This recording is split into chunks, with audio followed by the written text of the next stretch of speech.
안녕하세요. 한류의 신과 해외 반응을 소개하는 한류 클래스 TV입니다. 오늘은 국민의 위대한 승리, 한국국회 윤석열 대통령 탄핵이란 제목의 프랑스 언론의 기사를 살펴보고 한국의 탄핵을 지켜본 프랑스 시청자 반응까지 살펴보겠습니다. 오늘 계속 공수처의 윤석열 내란 사건을 이첩하라는 요구에도 버티고 있던 검찰이 공수처의 내란 사건을 이첩했습니다.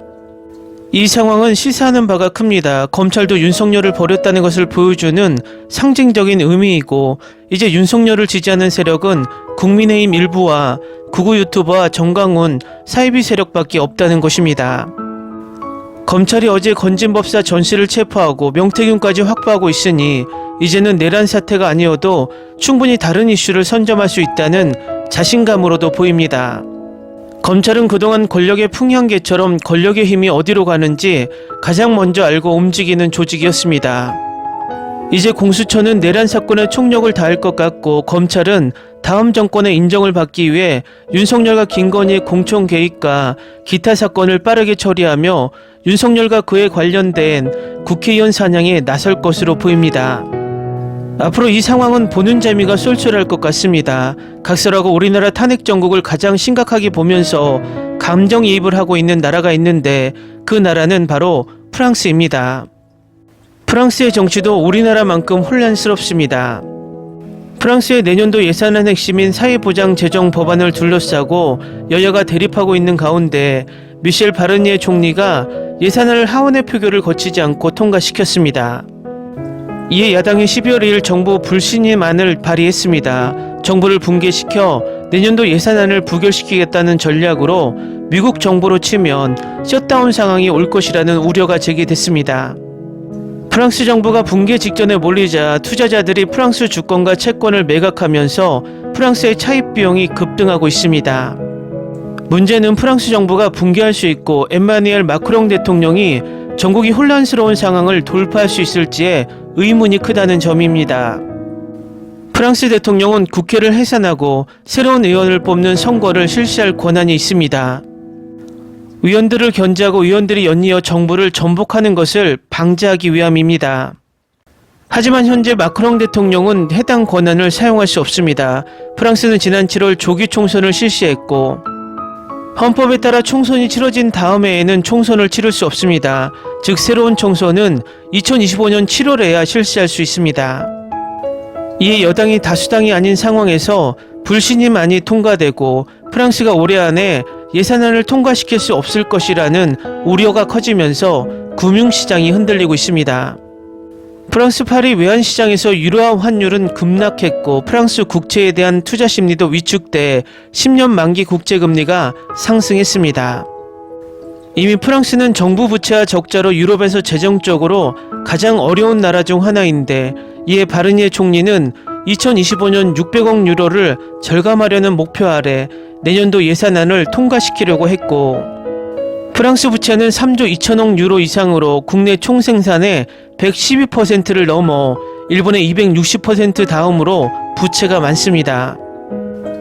정부가 붕괴되면 1월 1일부터 세금을 인상할 권한이 없어 정부 운영을 계속할 수 있는 능력이 제한됩니다. 내년도 예산이 없으면 프랑스 기업들은 2025년에 대한 명확성이 부족해져 투자와 고용을 미룰 수 있습니다. 뉴욕타임즈는 프랑스인들은 현재 7.4%인 실업률이 더 높아질 수 있다고 우려한다고 전합니다. 일단 한국의 탄핵 상황을 전하는 프랑스 언론의 기사입니다. 헌법재판소는 윤 씨가 역사상 두 번째 탄핵 대상이 되는 국회의원 표결을 아직까지 심판하지 않고 있습니다. 한국 국회는 12월 3일 계엄령 선포 시도가 실패한 데 대해 이번 주 토요일 12월 14일 윤석열 대통령에 대한 탄핵안을 가결했습니다. 총 204명의 의원이 이 법안에 찬성했고 85명이 반대했습니다. 의장이 발표한 결과에 따르면 국회의원 3명은 기권했고 8명은 무효로 선언됐습니다.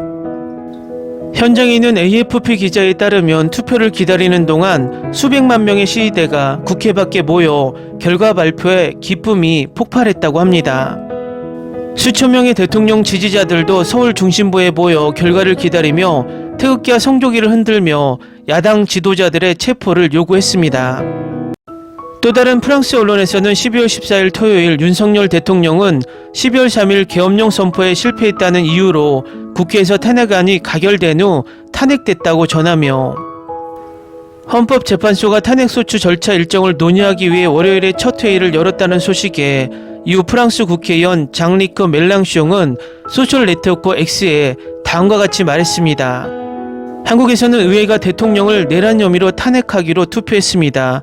프랑스에서는 대통령이 선거 결과를 거부하고 민주주의자가 정부를 견제하는 것을 막겠다고요. 이런 상황에서 독재 국가는 바로 우리입니다. 같은 네트워크에서 유럽 문제를 담당했던 전 장관 나탈리 루아조는 다음과 같이 대답했습니다. 정말 피곤합니다. 최악의 독재자에게 머리를 숙인 국회의원들이 우리에게 민주주의를 이야기합니다. 다음은 한국의 탄핵 상황을 지켜본 프랑스 시청자 반응입니다. 오, 꿈이에요. 프랑스에서도 일어날 수 있다면. 프랑스 국회의원들은 탄핵안을 기각했다. 아, 프랑스 일어나라. 세상 한쪽에서는 기쁨, 한쪽에서는 눈물, 감사합니다. 진정한 민주주의. 소녀시대 음악을 배경으로 감동이 넘치네요. 축하드립니다. 9일 만에 대통령이 탄핵됩니다. 그 와중에 프랑스는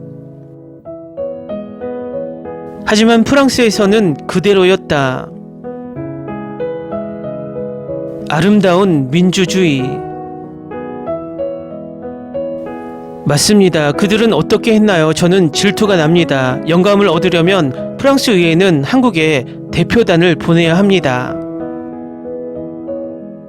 프랑스였다면 군중이 더 폭력적일 것이라고 거의 확신합니다. 이것은 항상 나를 웃게 만들 것입니다. 최고의 민주주의 국가라고 하는 프랑스는 민주주의가 70년도 채 안 된 한국이 만든 기적을 만들어낼 수 없습니다. 진심으로 한국인 여러분 존경합니다. 그가 어리석은 짓을 너무 많이 하면서 한국에서 그를 파면할 수 있습니다. 우리와 같지 않은데. 브라보, 프랑스가 그들에게서 모범을 배웠다면. 프랑스도 한국 같은 정치 체제를 가져야 하지 않겠습니까? 프랑스에는 이런 일이 일어날 것 같지 않습니다. 분명한 사실입니다. 프랑스에서는 왜 할 수 없나요? 1789년 민주주의를 확립한 것은 프랑스였지만 그 횃불을 든 것은 한국이었다. 이 탄핵은 우리에게 아이디어를 제공합니다. 이제 우리 차례다. 훌륭해요. 국민 민주주의. 프랑스의 겁쟁이 무리와는 다릅니다. 곧 프랑스도. 댓글 반응 잘 보셨나요? 민주주의의 시작이라고 할 수 있는 1789년 프랑스 대혁명 이후에 프랑스의 민주주의는 235년을 이어왔지만 이제 70년 정도, 독재 정권을 제외하면 30년 정도의 짧은 민주주의를 가진 나라에 민주주의를 불허하는 것을 보니 아이러니합니다. 이것도 빨리빨리 문화에서 이어진 속성 민주주의인가요? 하지만 프랑스인들이 부러워하는 우리의 민주주의가 완성되기 위해서는 빨리 내란 속에 윤석열이 체포되고 확실하게 죗값을 치르게 하는 것입니다. 그래야 우리의 민주주의가 굳건하다는 것을 전 세계에 알리며 K시위에 이어서 K민주주의를 완성할 수 있다고 생각합니다. 여러분 아직 멀었습니다. 모두들 힘냅시다. 한류클래스TV는 한류 외신과 해외 반응을 꾸준히 쫓아가 보겠습니다. 재밌게 잘 보셨나요? 여러분의 구독, 좋아요, 댓글, 알림 설정은 컨텐츠 제작에 큰 힘이 됩니다. 그리고 항상 하시는 일마다 대박 나시고 행복하시길 바랍니다.